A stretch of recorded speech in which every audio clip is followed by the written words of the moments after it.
की। नमः पार्वती पतये हर हर।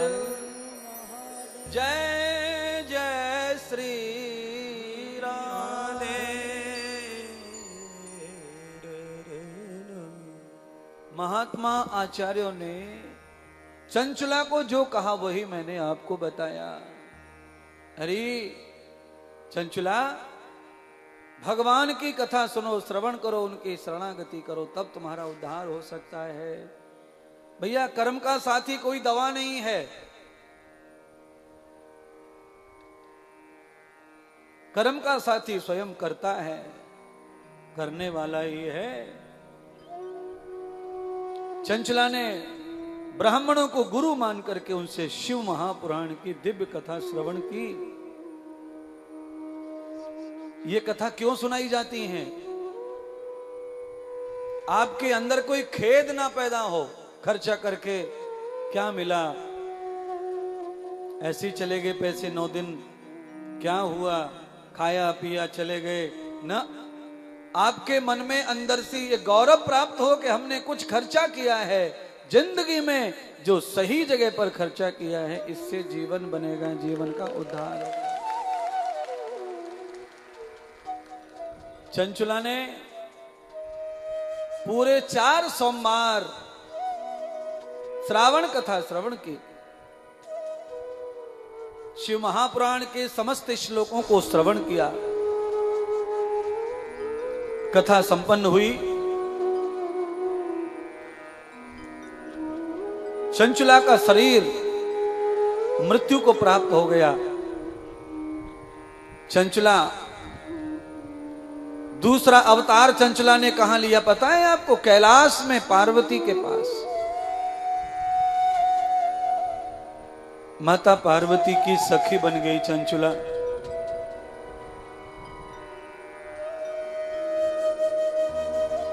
पार्वती के बराबर में बैठने का अधिकार चंचला को दिया भगवान शिव ने। तुम हमेशा पार्वती के साथ रहोगी।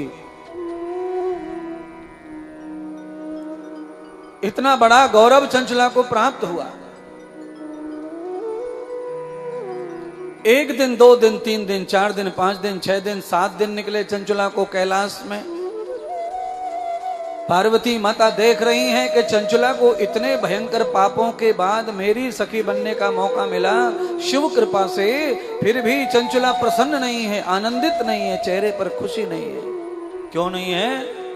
क्योंकि चंचला कैलाश में सखी पार्वती की बन गई, पर चंचला को अपने पति की याद आ रही है।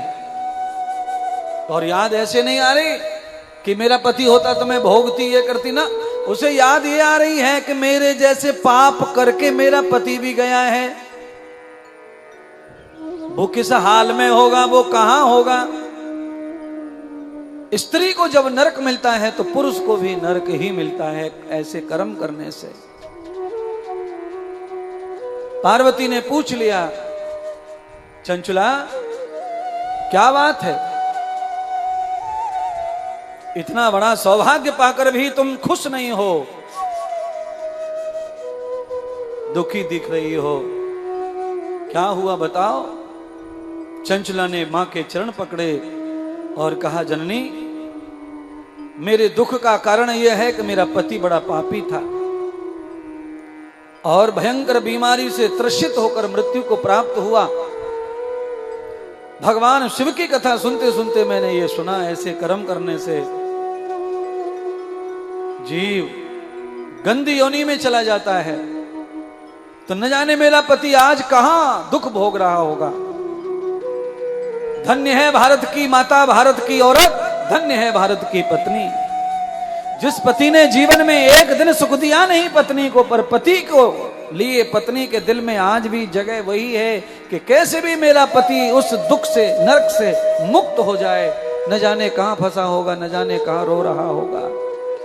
और सुनिए भारत के पतियों, तुम सब भाग्यवान हो कि तुम्हें भारत की पत्नियां और भारत में तुम्हें जन्म मिला है, पति होने का मौका मिला है।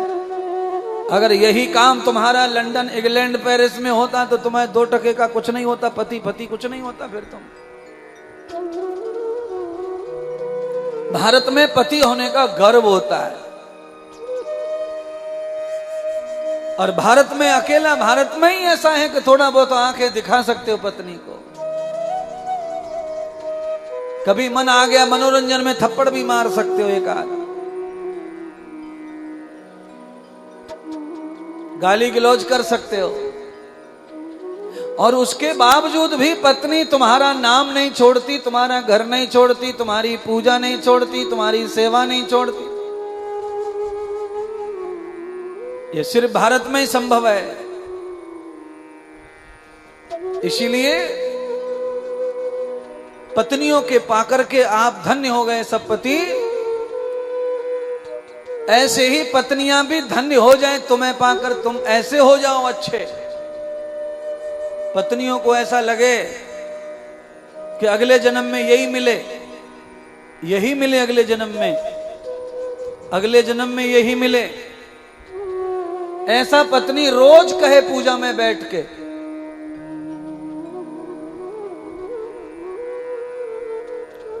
पर नहीं, पत्नियों का 70, 75, 80% हाल ऐसा है, वो ये कहती है चाहे मैं मछली बन जाऊं पर मो या पति के संग ना आनो, अब मेढ़की बन जाऊंगी, मैं चींटी बन के कुचल जाऊंगी पैरन तरे, पर मैं या की पत्नी ना बनूंगी, अब मैं अब औरत ना बन के आऊं।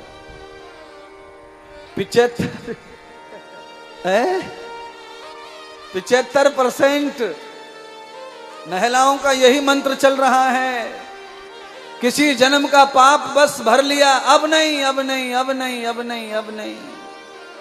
इसलिए अरे पतियों,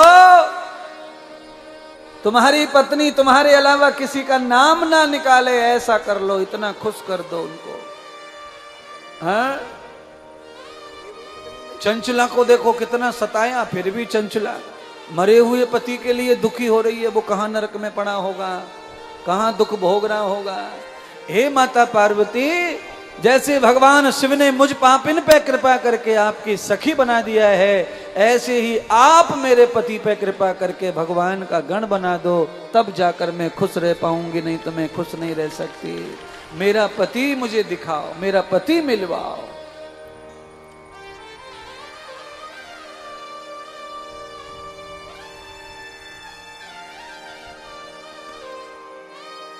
भारत की औरत, भारत की पत्नी जो है ना, बड़ा इंतजार करे पति का। भारत की औरत के अंदर ये संस्कार है कि वो इंतजार करती है, घर आएंगे आएंगे, आशा लगा के रखती है। और ये भाग्य भारत का कि ये भाव, ये संस्कृति, ये चरित्र औरतों में, भारत में पाया जाता है। इसीलिए भारत माता का गौरव जितना ज्यादा करो उतना कम है महाराज। भारत की धरती से शरीर का निर्माण हुआ है तुम्हारा, भारत की सांसें ले रहे हो, भारत का अन्न खा रहे हो, ये बहुत अच्छी बात है। बस अगर कोई खराबी हुई है भारत में तो एक ही खराबी हुई है कि अब हम दूसरे की उगली हुई भाषा का शिक्षण कर रहे हैं। केवल यही गलती सबसे बड़ी भारत की हो गई कि हम दूसरी भाषा का पढ़ाई में यूज करते हैं, वही खराबी हो रही है। और उससे ही सारा सिस्टम खराब हो गया, नहीं तो भारत का कहना क्या है।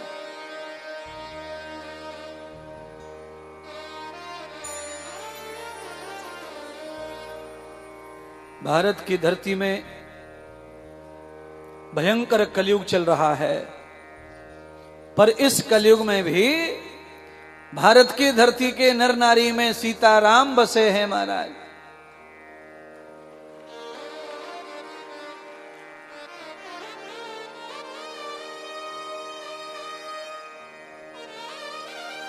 श्री राधा बसी हैं, सीता बसी है। ये गौरव है, इसलिए मैं कह रहा हूं। हाँ, कोई किंवदंतियां हैं कि कुछ लोग बुरे होते हैं, कुछ औरतें बुरी हैं, कुछ पुरुष बुरे हैं, पर ना, पूरी दुनिया में सबसे अच्छे अगर पुरुष नर नारी कहीं है इंसान के रूप में तो वो भारत में है। सबसे ज्यादा मानवता, सबसे ज्यादा दयालुता, सबसे ज्यादा दया धर्म, सब कुछ भारत की धरती पर ही है। इसलिए बार बार यहीं पैदा होने के लिए कल्पना कामना करते रहो। पैसे की भूख में लोग कहां कहां चले गए, वहीं बस गए, वहीं पैदा कर रहे हैं बाल गोपाल। जाएं, धरती सब गोपाल की है, सारी धरती भगवान की है। पार्वती जी ने चंचुला की बात को सीरियस लिया। चंचुला, आज मैं भोलेनाथ से तुम्हारी जरूर चर्चा करूंगी। शाम को माता पार्वती भगवान शिवजी के धाम आई भोलेनाथ के प्रणाम करने। भगवान ने पूछा, पार्वती क्या बात है, आज तुम बड़ी चिंतित लग रही हो। हे भोलेनाथ, मुझे चिंता मेरी सखी की है। क्या हुआ? तो कहा, आपकी कथा, आपकी कृपा से आपने जो उसे तार कर मेरी सखी बना दिया है, आज उसे 7 दिन हो गए कैलाश में, पर वो प्रसन्न नहीं है, आनंदित नहीं है। भगवान शंकर ने कहा, क्यों? तो कहा, उसका पति भी पापी था और पाप के कारण वो भयंकर बीमारी से त्रसित होकर मरा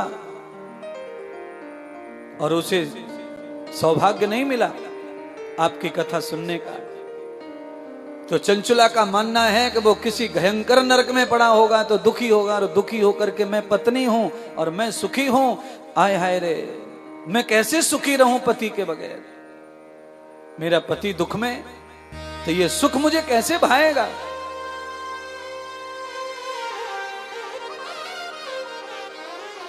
भगवान शिवजी ने कहा, देवी चंचला की इच्छा पूरी करो, उसके पति का भी कल्याण होगा। तो कहा, महादेव कैसे कल्याण होगा? तो भगवान शिवजी ने कहा, कल्याण तो उसी से ही होगा जिससे चंचुला का हुआ है। पिशाच को ढूंढा जाए। माता पार्वती ने ध्यान किया, पिशाच मिल गया। मद्राचल पर्वत पर पिशाच जो है पड़ा हुआ था, भूखा प्यासा तरस रहा था, चीख रहा था, रो रहा था। भगवान शिवजी ने कहा कि उसे कथा सुनाई जाए हमारी। अब सवाल उठा कि कथा उसे सुनाएगा कौन? तो भगवान शिवजी ने अपने शिष्य को बुलाया जो शिवजी की कथा गाते थे। नारद के ही दूसरा रूप है, नारद की तरह ही देवताओं में आते हैं, जिनका नाम है तंबरू भगवान। भगवान शिवजी ने तंबरू को बुलवा करके मद्राचल पर्वत पर भेजा और जाकर कहा कि जाओ शिव की स्तुति करो, शिव के गीत गाओ। बीणा लेकर के तंबरू पहुंचे मद्राचल पर्वत पर, कथा गाने लगे, पर पिशाच कथा को सुन नहीं रहा। कभी यहां बैठता, कभी वहां बैठता, कभी वहां जाता, कभी यहां आता। कथा में इधर उधर इधर उधर उधर उधर उधर उधर हो रहा था। तो तंबरू ने कहा कि ये आसन जब तक नहीं लेगा तब तक इसका कथा कल्याण नहीं करेगी। इसीलिए भगवान श्री सूत कहने लगे सौनक आदि 88,000 ऋषियों से, अरे ऋषियों, जब भी कोई महात्मा संत व्याख्यान करें, कथा गाएं, तो फिर हमें जगह जगह बार बार उठना बैठना घूमना नहीं चाहिए, नहीं तो ये कथा हमारे कल्याण के लिए कम हो जाएगी, बाधक बन जाती है। इसीलिए कथा में बैठ गए एक आसन पर तो निवृत्त होकर बैठे, ऐसा कहा गया है। मल से, मूत्र से, थूक थकार से, जल से, पानी से, सबसे निवृत्त होकर बैठे और एक आसन पर बैठकर कथा का नृत्य आनंद करें, प्रसन्न होकर कथा को गाएं, श्रवण करें।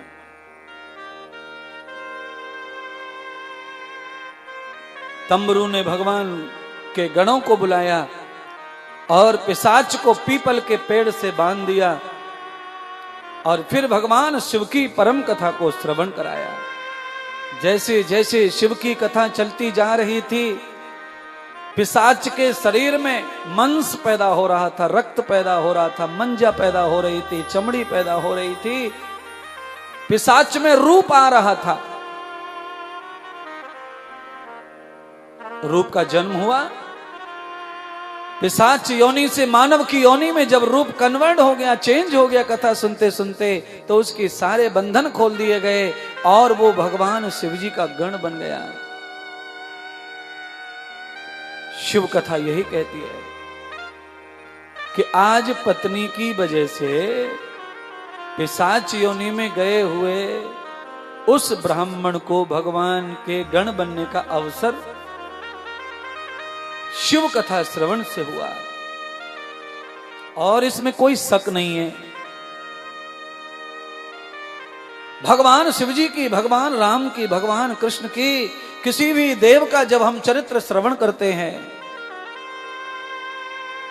मैं तो अपने जीवन का अनुभव ही बता सकता हूं, मैं छाती फाड़ के दिखा नहीं सकता, पर अनुभव पूरा बता सकता हूं। आप जिस तरह कथा सुनाते हैं या कोई जिस तरह दिल से कथा सुनते हैं, वो भगवान के गण ही होते हैं, वो दूसरे कुछ और हो सकते नहीं है। भगवान के गण ही होते हैं जिनकी वाणी कभी झूठ नहीं पड़ती, जिनकी वाणी का कहा हुआ आशीर्वाद सफल होता है अगर शिष्य को, भक्त को, तो वो भगवान के गण होते हैं। उनकी वाणी पे सरस्वती बैठती है तो ही किसी का वाणी सफल होती है और सत्य होती है। जिनकी वाणी पर सरस्वती है ही नहीं है? अच्छा बोलो, घर के लोग का आशीर्वाद देने में कोई कंजूसी करते हैं? दुनिया भर की आशीर्वाद देवे, नया नया दूल्हा जावे तो सास कितनो आशीर्वाद देवे, छोरी की माँ नए दूल्हे को भर भर के देवे, आशीर्वाद के संग संग रुपया देवे, कपड़ा देवे, सूट को कपड़ा, पैंट को कपड़ा, जूते चप्पल सब देवे।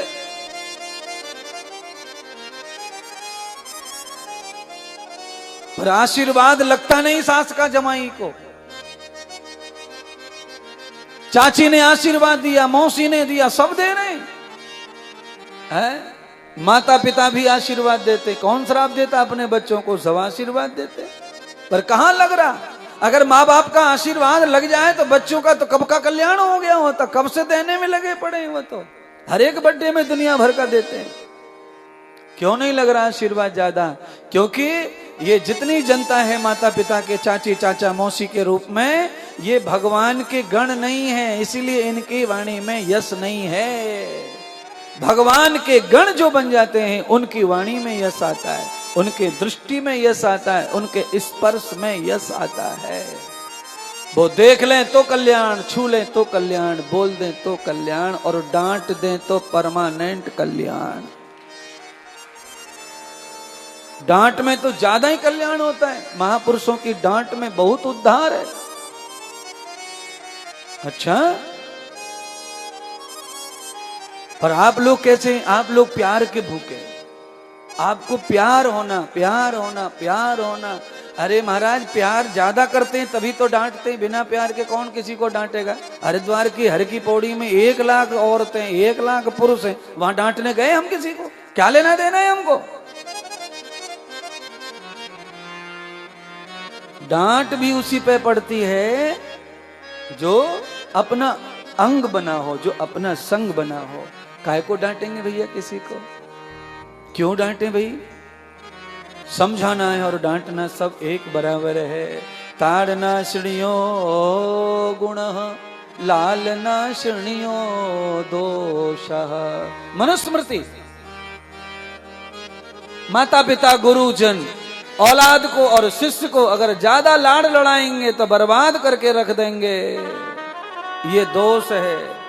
और प्यार भी करें और समय पे डांट भी दें तो ये गुरु, ये माता पिता असली गुरु और असली माता पिता हैं, जो समय आने पर डांटते, समय आने पर पुचकारते, दुलारते, प्यार करते, डांट की जगह डांट करते हैं।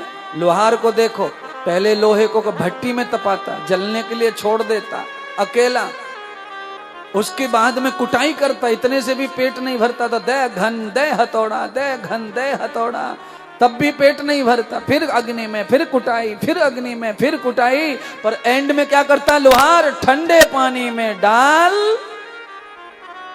एंड क्या है उसका? बोला करो, ठंडे पानी में डाल देता है। क्योंकि लोहार जानता है कि बन के तैयार हो गया तलवार अब ठंडे पानी में डाल के इसको आराम दो, सुख दो, क्योंकि अंदर से लोहार उस लोहे को बेहद प्यार करता है, इसीलिए उसे बार बार तपा तपा कर कूट कूट करके हथियार बना रहा है दुनिया के लिए, उसकी कीमत खड़ी कर रहा है। ऐसे ही महात्मा संत गुरु, ऐसे ही माता पिता होने चाहिए, जिनको प्यार ज्यादा करते हैं उनकी खूब खूब कुटाई और पिलाई करो। अब हम तो कबू आएंगे ना गुरु जी के यहाँ, हमने तो कान मरोड़ लिया हो, हम तो पैर ना धरेंगे अब यहाँ, अब तो हमारा अपमान है वो, अब तो हमारी लंका लुट गई। हाय हाय हाय, क्या हो गया अपमान? ना कान काट लिए गुरु ने, ना काट दे कान काट दियो, कर क्या दियो ये तो बताओ। अरे तुम्हारे हित में जो था वो कर दिया, तुम्हारा कल्याण जिसमें लिखा था वो कर दिया। सबरी दवाई संतरा की गोली लेम चूस की थोड़ी हो में, बुखार की केरोसिन तो कड़वी होवे है। क्यों भाई पंडित जी टोपी वाले, बुखार की केरोसिन तो कड़वी, संतरा की थोड़ी लेम चूस। लेम चूस की दिन भर चूस लो, बुखार उतरेगा? ना उतरे। कड़वी अंदर जाएगी तो बुखार जाएगा। इसीलिए हर बात को समझ करके उसका अर्थ निकालना चाहिए। अर्थ निकालो उस बात को समझ के, और समझना कुछ भी नहीं है। अब सबके लिए अर्थों के अर्थ निकालो व्यवहार में अपनी बराबर के, पर किसी साधु की बातों में अर्थ निकालने की जरूरत नहीं है, वो तो अर्थ से भरी हुई हैं, उनमें अर्थ मत ढूंढो, वो तो पहले ही यथार्थ हैं। अरे मामा फूफा जीजी जीजा साले काका मामा, उनके साथ में बैठो, बोलो बतराओ, तब अर्थ निकालो। किसने क्या बोला, किसने क्या सुना, किसने क्यों बोला, उनकी बराबरी में गुरु महाराज के पास में ऐसा सोचने का पाप मत करना। वो तो उन्होंने जो बोला, जैसा बोला, जो किया हमारे कल्याण के लिए किया होगा। ऐसा जो निर्णय करता है वो हमेशा परम भक्त बना रहता है, हमेशा प्यार लूटता रहता है। हम क्या करेंगे वहां जाके, उनके आश्रम में क्या करेंगे? वहां तो अपमान होता है। क्या अपमान हो रहा है? साड़ी खींच ली, बाल फकेर दिए, अपमान। क्या कोट फाड़ दिया, टाई उतार दी। जो आप अपने दिमाग में सोच के आए हो, ये सम्मान लेना, वो लेना, वो लेना, उसमें से कुछ कम पड़ गया होगा बस, पर छिनाया कुछ नहीं है। आप ज्यादा डिमांड लेके आएंगे, वो मिलता नहीं है तो उसको ही अपमान लगता है। इसीलिए आज की कथा का एक ही सार है कि जितना हो सके अपने भक्त को चाहिए कि वो अपनी डिमांड कम करे, अपनी इच्छाएं कम करे, कागज पेन लेके कम कम लिखे, मुझे क्या क्या लेना है, क्या क्या पाना है, क्या क्या पाना है। तो जो पाना है उसमें से छोड़ो, कुछ कम करो, कम करो, कम करो। देवालय जाओ, तीर्थ में जाओ, गुरु के यहां जाओ, केवल लेने का नहीं, देने का सोचो। हम क्या दे के आएंगे, हम क्या देंगे। देने के बाद उसका दूसरा जो परिणाम है वो लेना ही है। कोई दे न दे, पर आपके घर बैठे खाते में आता है देना, तो दे दिया, उसका लेना नहीं है, वो अपने आप आएगा, अपने आप पहुंच जाता है। तुम नहीं पहुंचेंगे, पहले पहुंच जाता है वो, सब रास्ते खुल जाते हैं उसके। इसीलिए अपने आप को संभाल लो।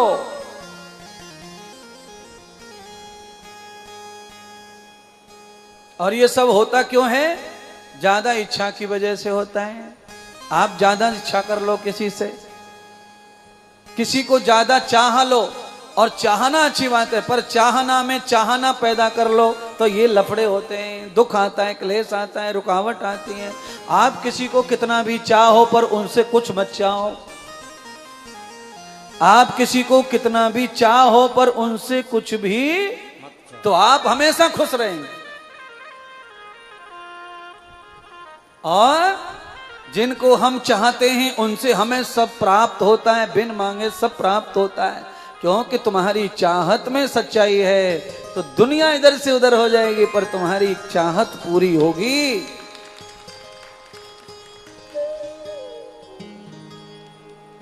चींटी के मूड के बराबर प्यार और इच्छाएं इतनी, तो फिर घाटा पड़ेगा, नुकसान पड़ेगा आपको। इसलिए बंधुओं यही कथा कह रही है, इस कथा को समझो।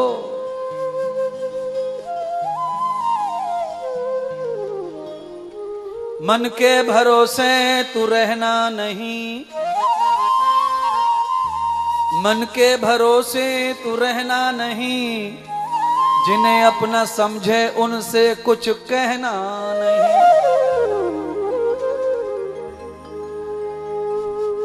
यही भूल हम कर बैठते हैं, किसी को अपना मान करके 1 मिनट में अपने दिल की बात भाड़ भाड़ भाड़ भाड़ भाड़ भाड़ भाड़ कह डाली, और जब वो बात हम कह डालते हैं फिर वो बात कहां से कहां चली जाती है हमको नहीं पता, पागल हो जा रहे हैं, बात का बतंगड़ बन जाता है, फिर हम अटक जाते हैं उसमें, फिर रोते फिरते हैं, मैंने नहीं कही, मैंने नहीं कही, ये कैसे हो गया, ये वैसे हो गया, ये ऐसे हो, फिर फंसते बैठते, फिर तकलीफ में पड़ते।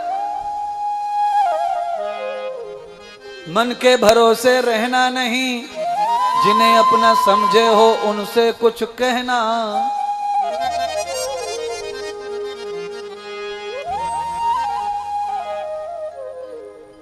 बस ये शब्द है हमारे पास में। तो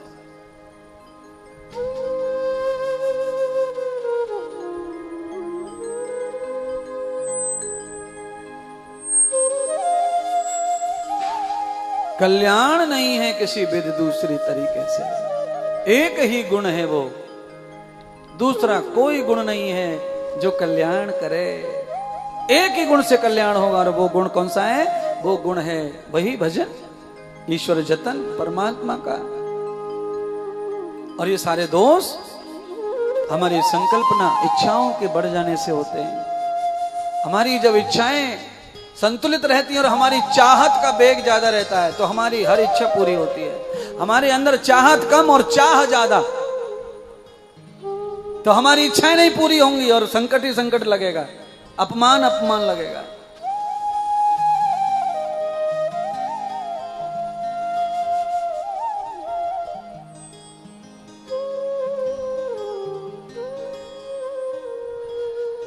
नमः पार्वती पतये हर हर महादेव।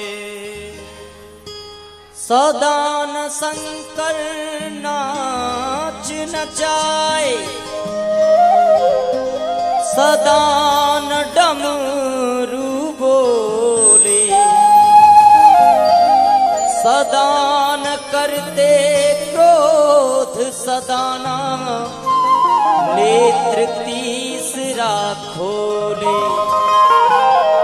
जग जाने जब करें तांडव, गगन धरा हिलते हैं, करते हैं जो शिवलिंग पूजा, दर्श उन्हें मिलते हैं। हमें भी तू अपने, हमें भी तू अपने गले से लगा ले, डमरू वाले, ओ डमरू वाले, डमरू वाले, ओ डमरू वाले।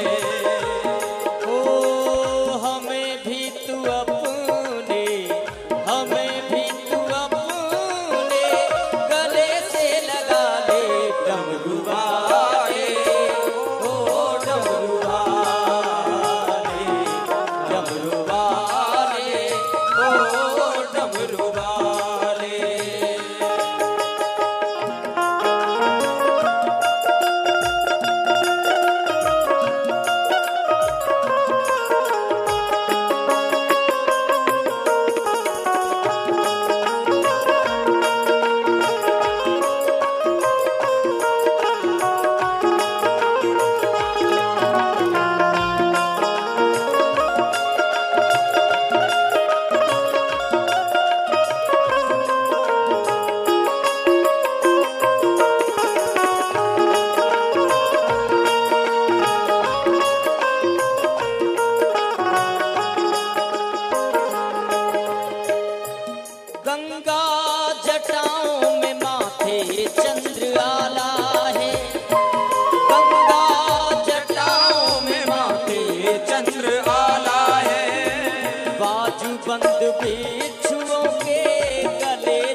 अनोखा है परिवार तेरा, सर्प बेल चूहा शेर साथ साथ डेरा। प्रेम का प्रतीक भोले कैलाश पर है, एकता अखंडता भी तेरी आस पर है। अपना बना के हमें भी निभा ले डमरू वाले, ओ डमरू वाले, ओ डमरू वाले।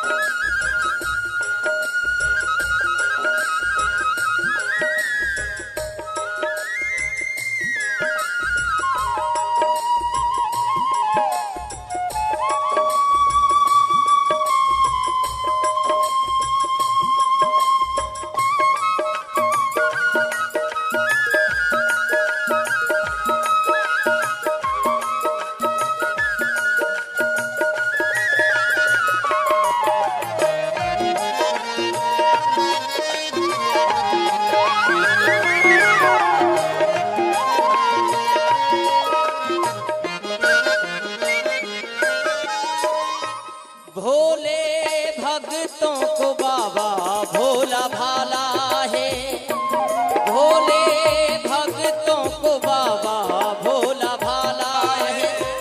क्रोध किया जिस पे तुमने भस्म कर डाला है, क्रोध किया जिस पे तुमने भस्म कर डाला है। भस्म मेरी भक्ति की, भस्म मेरी भक्ति की, तन पे रमा ले डमरू वाले, ओ डमरू वाले, डमरू वाले, ओ डमरू वाले, डमरू वाले, ओ डमरू वाले, डमरू वाले, ओ डमरू वाले। हमें भी तू अपने, हमें भी तू अपने गले से लगा ले डमरू वाले, ओ डमरू वाले, डमरू वाले, ओ डमरू वाले, डमरू वाले, ओ डमरू वाले, डमरू वाले, ओ डमरू वाले। बम बम भोले हर हर महादेव, शिव महापुराण की जय हो, गंगा मैया की जय हो। हरिद्वार